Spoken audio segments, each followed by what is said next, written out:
All right, let's go ahead and get into it. Sekiro is a perfect game. So, Sekiro starts off where you are a shinobi, and basically, the whole premise of the game, story wise, is that you are imprisoned as a shinobi known as Wolf, and your main goal and purpose in this game is to take revenge on the samurai clan of Ashina that has kidnapped your lord that you have sworn to protect. The story is good, it's easy to understand and follow. There are multiple cutscenes, including the ones at the beginning of the game and some in the middle that help you understand. But overall, it is a good story that has multiple endings. But I think in this game, the story is kind of lacking in terms of depth compared to a lot of other story games, but the story isn't bad whatsoever. The thing that takes the cake about this game is definitely the combat and the play style. Now, first off, the combat style is very hard to learn. It is very hard, and I think on my first playthrough, it took me over 30 hours, and I didn't feel completely like a master of the game afterwards. The combat is very hard to learn, but it is very satisfying. The premise of the combat in the game is deflecting. So you press the left bumper or L1 or whatever it is to deflect, and you press it right at the exact time that you get hit or that the attack is supposed to make contact, and you do a deflect. And so the thing that's different about this game than other RPGs is the posture bar. So the posture bar is another way that you can kill and take down enemies and bosses, not just the health bar. Usually you tick away at the health bar until the boss is dead or the enemy is dead. But in this game, I would say the main objective in order to kill enemies and bosses is by getting their posture bar up to max, which makes them have a posture break. And once they have a posture break, they are stunned and you're able to do a death blow attack. And so some bosses need two, some need three. I think this is an amazing addition to the game. This not only lets you play slowly as you want and use the health bar to win battles, but it also allows you to truly master the mechanics of the game and stay on your toes and react fast with that posture bar that you're able to break using the deflections. And I think that part of the game is insanely fun and it is utterly satisfying. The combat makes the game, it is amazing. It is truly satisfying and it is just, it's fun. I don't know how else to explain it. It's great. I've beaten the game 6 times and I am not tired of it.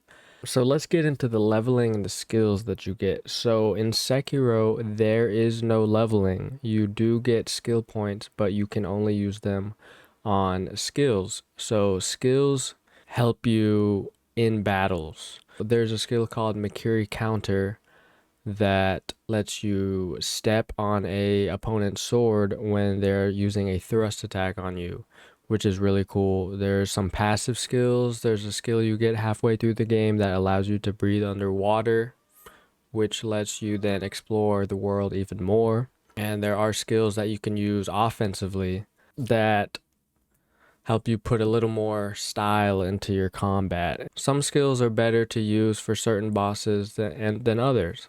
So really the combat in this game varies from enemy to enemy, as well as allowing you a huge variety of skills and different mechanics to use in a fight.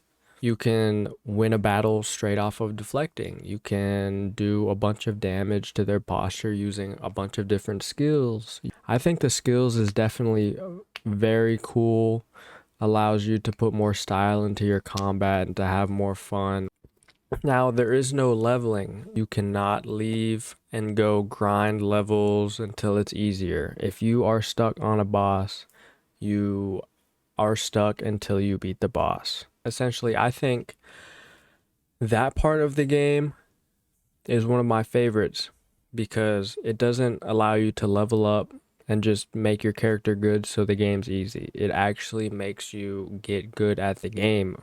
It makes you try and learn the attack patterns. It makes you learn the attack patterns and the timing for the deflections. And it just makes you get good at the game. I don't know how else to explain it. It's a really good feeling. It's a very amazing triumph that you get when you complete a certain enemy or a certain task in the game, rather than having to grind for a level for an hour just to be able to do it.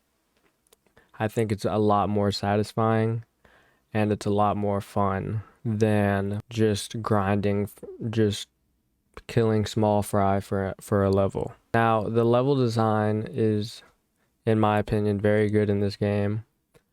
You get a grapple, so you can grapple onto roofs, and you could do drop down attacks on enemies. You could do stealth attacks on enemies. The levels are designed to where you are able to get through them by moving stealthily. That being using drop down attacks, dropping down from a higher area onto an enemy and getting an instant kill, or doing a backstab that results in an instant kill. And I think this is really cool. It gives a variety of how you want to play the level. If you want to just go guns blazing and just attack everybody head on, you can do that.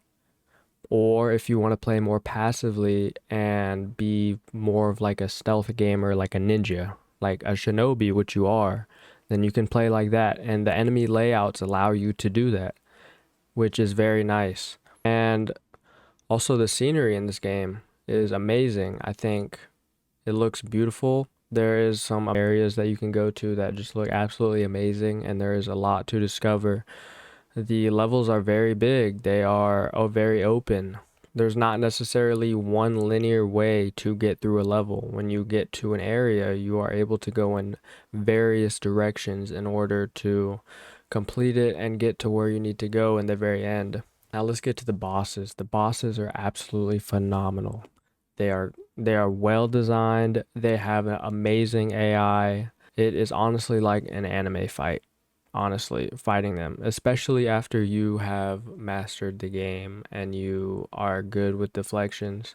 It looks so pleasing to the eye. It is just great. The final boss really feels like a final boss. The final boss is the hardest boss. The final boss is the best looking boss. The final boss is just the final boss. And a lot of bosses before that kind of increase in difficulty. Each boss kind of requires you to learn a different mechanic in the game.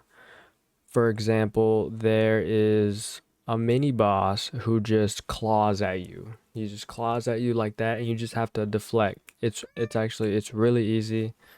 Sammy. It's really easy. And there's another boss called the Demon of Hatred, who's one of the final bosses. He's a secret boss.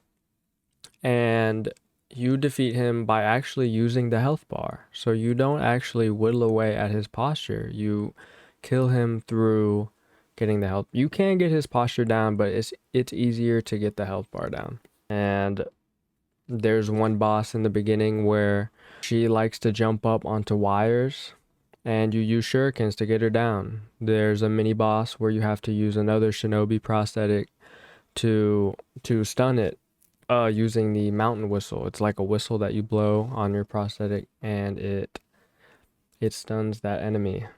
So there's a lot of different things and a lot of different enemies that are weak to everything that is in this game, and it really makes you use it all. You don't have to use it all, but the game was designed to where you use all of your different abilities and your shinobi prosthetics. I forgot to mention about the shinobi prosthetics. So you have a prosthetic arm, your arm's cut off in the beginning, you get a prosthetic, and you get different tools throughout the game that you can use. So you get some shurikens, you can grapple that way, and you get You get an umbrella, an axe. There's a ton of them, and they're all very useful in their own ways. Some more useful than others, but you can get upgrades for them using materials.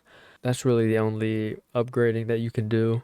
Another thing good about the game is that it isn't entirely linear. So in a sense, the game is linear because there is a storyline that progresses depending on what you do throughout the game. There are different areas that are locked until you do a certain part in the game. But when you get to Ashina Castle, which is probably, I'd say, 10% within the game, you can already go in multiple directions. You can go to the depths and tackle on one section. You can go two different directions until you finish one thing, and the other you can't fully progress the game, but it lets you go into different areas.